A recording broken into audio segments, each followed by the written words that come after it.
హల్లెలూయా. అంశం తన్ను అంశం తాను ఎన్నికైన వాడిని ఎంచుకొని అలా తను తానే మోసపెట్టుకున్నాడు. దేవుడు ఎన్నుకోకుండా నేను తను తానుగా ఎన్నుకొని వాడ ఎంచుకునే అలా తను తానే మోసపుచ్చుకుంటున్నాడు. గలతీ రాసిన పత్రిక 6వ అధ్యాయం 3వ వచనం చూసినట్టయితే, ఎవడైనాను ఒట్టివాడై ఉండి, ఎవడైనాను ఒట్టిగా అసలు ఏమీ లేదు, అసలు వాక్యం లేదు, ప్రార్థన లేదు, ఏమీ లేదు, ఒట్టివాడై ఉండి తాను ఎన్నికైన వాడిని ఎంచుకొని ఎలా నేను ఎన్నికైన వాడిని నేను ఎంచుకొని ఎలా తను తానే మోసపుచ్చుకుంటాడు. దేవునికి స్తోత్రం. చూసారా, మోసపుచ్చుకున్నాడు. సామెతల గ్రంథము 20వ అధ్యాయం 9వ వచనం, నా హృదయమును శుద్ధిపరచుకొని ఉన్నాను, నా హృదయాన్ని ఏ కలంకము కట్టము లేకుండా శుద్ధిపరచుకున్నాను, పాపపు పోగొట్టుకుని ఉన్నాను, పవిత్రుడై ఉన్నానని పవిత్రుడైతే అనుకున్న వాడెవడు? నేను హృదయాన్ని శుద్ధిపరచుకున్నాను, నా పాపాన్ని పోగొట్టుకున్నాను, నేను పవిత్రుడైన ఉన్నానని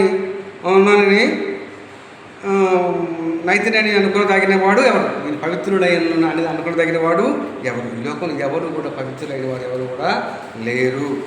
మన పాపము లేనివాడు ఎవడు? ఈ లోకంలో మనం పాపము లేనివాడు ఏ మానవుడు కూడా లేడు. ఏదో ఒక పాపము చేస్తున్నారు చెప్పుకొని మనమే నాలో పాపం ఏమీ లేదని మనం చెప్పుకున్నట్టయితే మనల్ని మనమే మోసపుచ్చుకుంటున్నాము. యోహాను 1:8 అపొస్తలుల కార్యములు 20:30 వంకర మాటలు మనుషులు హృదయంలో నుండి వంకరగా మాట్లాడుతూ ఉంటారు. మనం చెప్పిన దాన్ని వినరు, వంకరగా మాట్లాడుతూ దేవునికి వ్యతిరేకంగా మాట్లాడుతుంటాడు. దేవునికి స్తోత్రం. కనుక అన్నట్టుగా చూస్తున్నాం.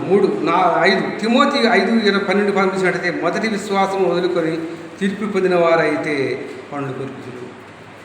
మొదటి విశ్వాసాన్ని వదులుకున్నట్లయితే వారు తీర్పు పొందిన వారై పండ్లు అంటే నరకలోకంలో నానాయాతన పడుతుంది. మరియు వారు ఇంటింటికి తిరుగులాడుచు అబద్ధములు ఆడుచు, ఇంటింటికి తిరుగుతున్నారు, ఏం చేస్తున్నారు? అబద్ధము ఆడుచు మాత్రమే కాక అండరాని మాట్లాడుచు మాట్లాడుచు వదురుబోతులు, పరులు జోరికి పోదురు ఒకటి నేర్చుకుంది. అన్ని మాటికి వదిలిపోతూ పరుల జోరికి పోదురు. నాలో పాపము లేదు అని ఎవరు కూడా చెప్పలేరు. పాప భయం లేదు అనుకున్న యాకోబు అన్నని మోసపరిచాడు. నాలో ఏ పాపము లేదనుకున్నాడు యాకోబు, కానీ అన్నని మోసపరిచాడు. అన్నని మోసపరిస్తే మహంగారి చేశాడు, యాకోబుని మోసపరిచాడు. మనం ఏది విత్తుతామో ఆ పంటనే వస్తాము. ఈ లోపల మనం మంచి విత్తితే మంచి పంటనే వస్తాము, చెడుని విత్తితే చెడు పంటనే వస్తాము. కనుక ఈ లోపల మంచి పంటని విత్తే వారిగా ఉండాలి. శరీరం అనే పంటని మనం విత్తినట్టయితే క్షేమ అనే పంటని వస్తాం. ఆత్మ అనే పంటని విత్తినట్టయితే ఆ నిత్యజీవం అనే పంటని వస్తాం. కనుక కొద్ది మాటలు ముగిస్తున్నాను. క్రిస్టఫర్ 810 యూట్యూబ్ ఛానల్ సబ్స్క్రైబ్ చేసుకోండి. అనేక మంచి చేస్తుందిగా కోరుతున్నాను. అమ్మో